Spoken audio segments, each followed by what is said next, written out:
In this video, I'm going to give you my full pros and cons review of the 2024 Triumph Scrambler 900. I've already done a specs and first impressions video, so if you want a detailed look at the features, you can check that out. But this one's all about how the Scrambler performed after taking it on an off-road adventure through France and putting it through a wide variety of terrain. Oh, the other bike you see in the footage is the Triumph Tiger 1200 Rally Explorer. Thanks Triumph for loaning us these two bikes to ride on the trip. We also filmed a full-length video of the trip, which is uploaded on our YouTube channel. It's called Easy 5-Day French on Off-Road Trip on two very different Triumphs. As well as my full pros and cons review, I'm also going to show you how I set up the controls for the bike on our trip and give you some detailed feedback on how I think the bike performed off-road. I also had to install a rack on the back of the bike from TEC Bike Parts to help us carry some luggage. I filmed some of that process too, so you'll also see that as well. I really enjoyed working on the Scrambler and it was fun to adjust things here and there. After filming my first impressions video, I was slightly concerned about taking it away overseas for 5 days, but now the trip's done, I have a different opinion of it. So in this video, I'm going to give you my full pros and cons review of the Scrambler 900. I'm also going to show you what I did to set it up for our trip and tell you some other interesting things I learned about the bike along the way. Alright, on to the pros. I'm very fond of all of Triumph's modern classic range and I think they do this style very well, and this bike is no exception. All the detail is just the right amount of minimal for my eye and it all feels really high quality and is great to ride. The orange Stealth is a lovely colour in the flesh and I was definitely worried about scratching the tank on our trip. Initially I thought the Scrambler 900 would be too small for me, especially on the long days out, but I really like the upright and relaxed riding position. The seat height is 790mm and comfortable on this bike, and I could spend all day in the saddle without getting a sore bum, which is my true test. I like the upright riding position of this bike and I didn't feel it was too low for me, even at 6'1". It was very comfortable riding at slower speeds too, both on and off-road. Turning circle is good, and I didn't notice it was lacking. That's how I know if it's bad. It's no secret that I like lower capacity engines on bikes because I think they have a more usable power, and this one is lovely. On the road, I rode it really low in the rev range and it was very relaxing. I only really opened it up when I needed to speed up quickly for an overtake or get out of the way of trouble. This isn't a fast bike and the engine is best suited to someone who likes a relaxed ride. Also, off-road, I found myself spending a lot of time low in the rev range just chugging the bike around and only really revving it when I needed to clear the back tyre off-road for traction.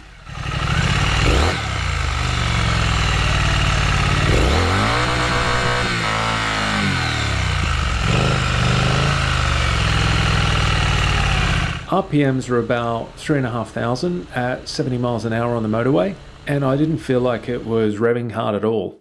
The engines don't seem to run hot on these bikes, and the fan only came on rarely on our trip, and once when I didn't expect it, because the radiator was fully caked in mud.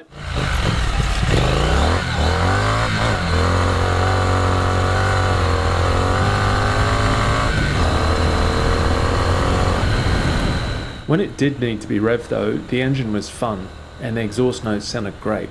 On the exhaust, it's up high near your right leg, and I've never felt the heat from it. The heat shields are very good on this bike. I like the exhaust note a lot and I wouldn't change it. I do like quiet bikes these days. I use the rider modes a lot and I kept it on off-road mode while we were trail riding on our trip. If you're riding in a relaxed way, that power and lack of ABS isn't really going to get you into any trouble. On the extended road legs, I mainly kept the bike in wet mode. Most of the new bikes I ride on the channel are 6-speed and this one's 5. I was originally concerned that it might not have enough up top for motorway cruising, but it definitely did, and it can easily cruise along at 70 miles an hour. First gear is quite tall, which was actually fine for both on and off-road. When you're taking off on road, it's lovely and soft, and you don't need to change to second too quickly. Torque assist clutch is very light on this bike. Brakes are Brembo on the front and Nissan on the back. Both are very powerful. I like the look of the Scrambler's display and controls a lot. It does have just the right amount of adjustment and there's nothing there that doesn't need to be there. Just want to show you through the controls on the bike. So here we've got the mode button, which allows you to cycle through road, rain and off-road mode. Horn, indicators, information, which allows you to cycle through the menu items, and up here you've got your lights, high and low beam. On this side you've got your off, on, start, and then that's hazards there. This is the rear mount we've been using on the trip. I thought it was pretty good because you can just chuck your phone in and out by squeezing that thing. I've got a quad lock, but the case on the quad lock could get heaps of dirt in there and it might make it harder to get on, so I thought that was pretty good for the trip. Just going to go over the clock on the bike. I think it's clear and really easy to use. I enjoyed using it. So I'm going to cycle through the menu items using the information button.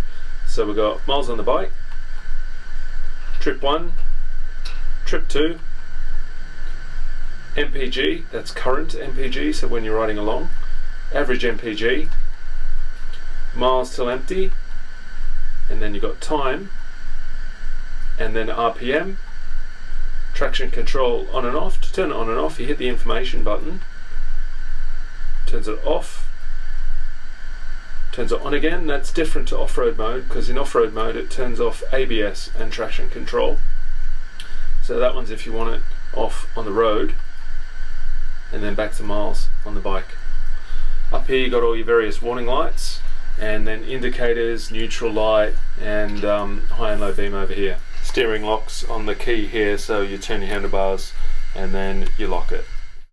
Alright, cons. I don't really enjoy riding on the motorway anytime, and this bike wasn't great to ride fully loaded over an L trip to France. It doesn't have any wind protection, and because I had so much luggage and I wore a backpack, I felt like I was squashed up towards the front of the tank. That said, I don't really enjoy riding on the motorway and always feel the same way about bikes that have no wind protection. Also, there's a bit of vibration through the handlebars on the motorway, but no more than my other bikes, so The bike doesn't have cruise control fitted as standard, and I didn't see it as an option, but the engine likes to chug on the motorway and it's easy to keep around the road speed. The bike weighs 223 kilograms, which is up there. The weight is down low on the bike, so it's not really that big a deal, but if it does start to tip over, you need to be ready to use all your might to catch it.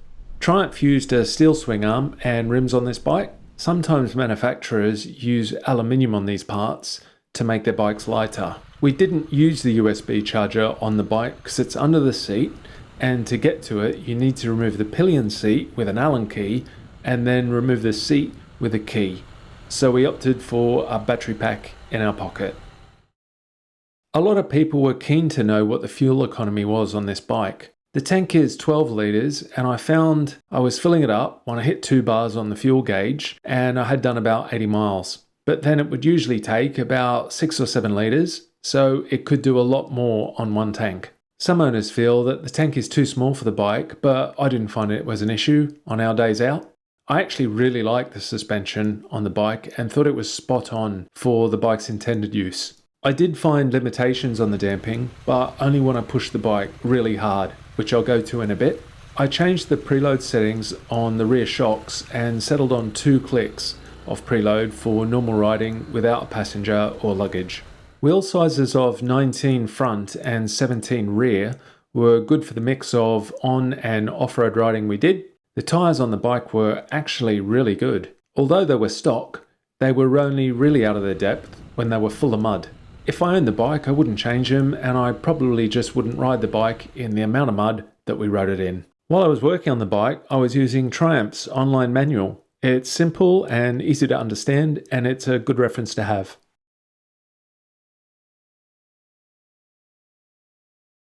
Very nice ride position on this one.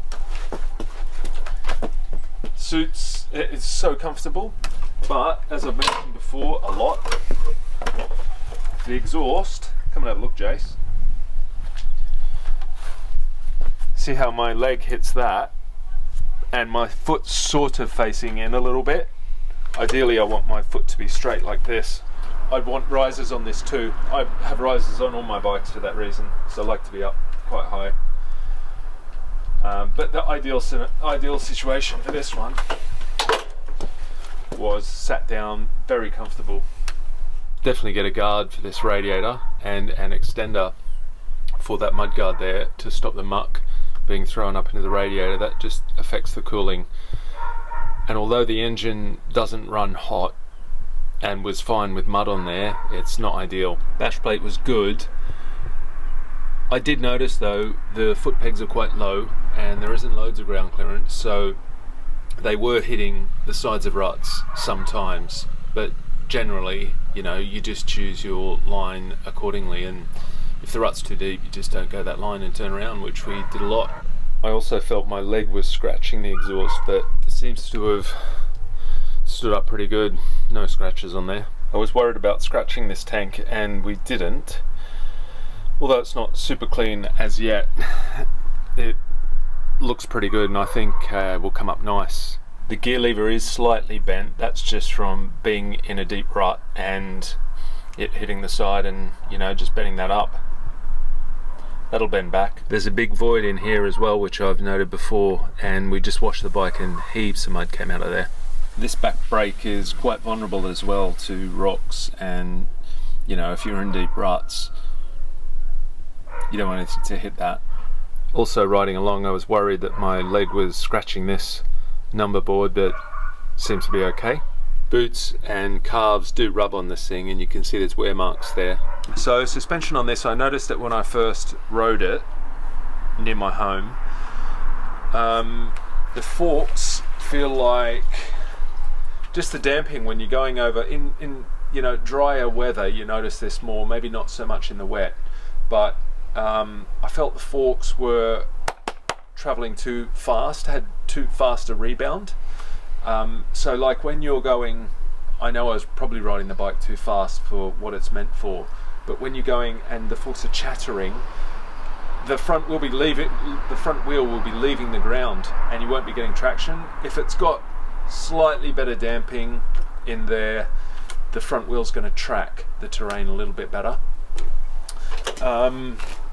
Back, I don't know, I didn't bottom it, so, and I have done a lot on it and we've ridden this really hard, and the back was actually fine. I've seen that you can get aftermarket Fox shocks for these, which would be great, because Fox shocks are just really nice.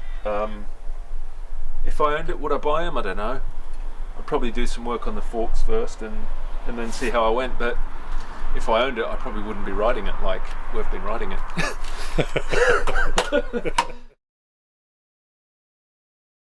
So I've just set up the controls to suit my hands. I just adjusted the position of the lever, as in the height of it, with these two screws there, and I've also adjusted the reach to suit my hand and what feels comfortable. And I've left these bolts here and these bolts here just a little bit not completely tight, just in case we drop the bike, so that the mount swivels on the handlebar as compared to completely breaks the lever, which is like worst case scenario. If you break the perch here, then you know you're stuck. But if that swivels or the lever breaks, you're okay. We've got replaceable levers. I just moved up the gear lever one notch on the spline to make it more level with the foot peg, but what I realized is when you do that and you're shifting up, it fouls on this bolt here, so I'm sort of stuck in that one position. While I was down here, I just removed the rubber inserts from the foot pegs so that when we're off-road, our boots will grip to these foot pegs a lot easier than with the rubber, and with the rubber it's just really slippery. Can you tell I like taking things apart? Just took this cover off just to adjust the back brake, and you just adjust it with these bolts here. But have a look in here, it's quite interesting. All I did was move this pedal up so it's more level with that. I think that's sort of the position I'll go with, but now that I know how it all comes apart, I'll be able to adjust it on the fly as need be. And can you hear the noise in there? That's pretty consistent with all the Triumphs that I've ridden lately. It's the electronics when you start the bike up. It just does that. Alright, here it is, just unwrapped it. This is the rack from TEC Bike Parts. Looks to be quite a decent size, so this is what comes in the box. So the instruction there and also some mounting hardware. Just have a look at what we've got to put the luggage on if there's no rack. So can put it on that, but Don't really want to tie anything down in and around here. There doesn't seem to be any latches or anything that I can see. So I like seeing how things come apart, and the back pad came off, and then there was this mount there. I think you can get an aftermarket rack to go on there instead of that. And then there was this sort of guard thing as well. And this is how this looks over here. So we had to disconnect the rear light and indicators and then just undo 4 bolts so this whole mudguard would drop down.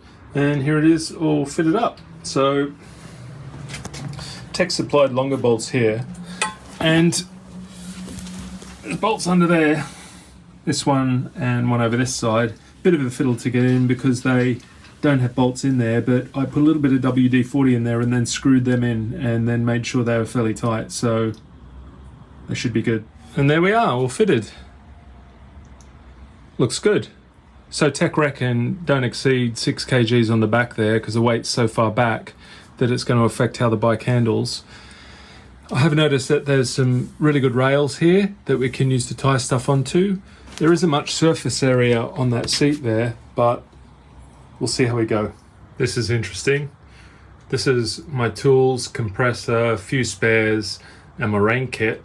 And that's a small bag that I'm going to put on the back here. And I've just weighed it, and it's coming in at 6.5. Also, what it does mean is that I'm going to have to keep the small one at the back there and then put the bigger one here closer to me, move the weight in a bit. All right, summary. I think the Triumph Scrambler 900 is a great bike for someone who wants a really high quality, nice looking bike and is into riding at a relaxed pace.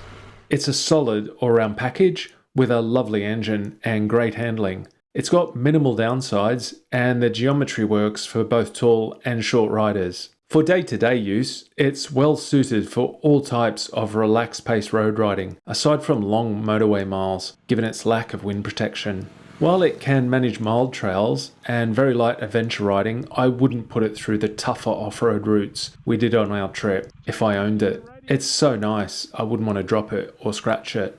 If you're after more power with a similar style, you could always go for one of the Scrambler 1200s. If you haven't ridden a 1200 and like more power and torque, you've got to give that one a go. It's got so much everywhere. The 900 and the 1200 are like chalk and cheese.